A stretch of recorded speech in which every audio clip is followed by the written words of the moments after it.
Do you want to know how to ground pound in Unity like this? It's actually way too simple. Let me show you. I'm assuming you have your movement because there's plenty of tutorials for that. What matters is this public float down jump force. You probably have your public float jump force. We're just gonna reverse that.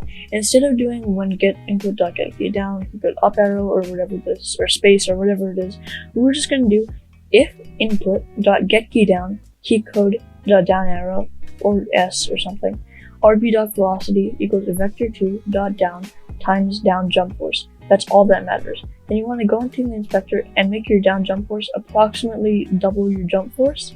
And then when we test it out, you have a perfectly working, simple ground pound. Now I know what you're thinking. You're probably thinking, wow, he taught me how to ground pound in under a minute. He's so cool. I should totally leave a like and subscribe. And I agree. You should totally do that. Thank you for watching.